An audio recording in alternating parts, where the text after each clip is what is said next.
Kegiatan diawali dengan apel simulasi pengamanan TPS dari personil Polres Oku Timur dengan sandi operasi Mantap Praja tahun 2024 yang dipimpin langsung oleh Kapolres Oku Timur AKBP Kevin Leulery.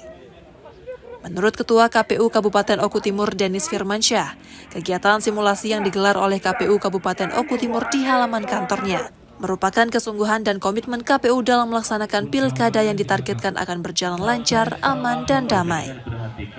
Dirinya juga menambahkan terkait pemungutan dan perhitungan suara, pihaknya harus mempunyai kepemahaman yang sama bagi petugas dari semua kecamatan di Kabupaten Oku Timur.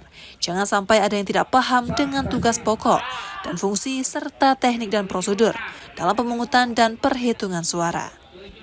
Disampaikan ya ini merupakan simulasi sehingga kita juga tahu tahapan-tahapan pada saat nanti waktu pelaksanaan, dan saya juga mengimbau baik dari masyarakat agar kita sama-sama dukung pilkada damai, ya semua punya hak untuk memilih dan mari sama-sama juga kita dukung pilkada yang damai. Anggota kami, baik itu tingkat PPK, PPS maupun KPPS, mereka mengerti dan memahami tentang pelaksanaan pemungutan dan penghitungan suara nanti. Walaupun memang di antara mereka kan memang sudah sering jadi badan ad hoc, tapi ya tetap kita ingin memastikan mereka satu pemahaman, satu visi dengan kami, baik dari mulai KPU RI sampai tingkat KPPS.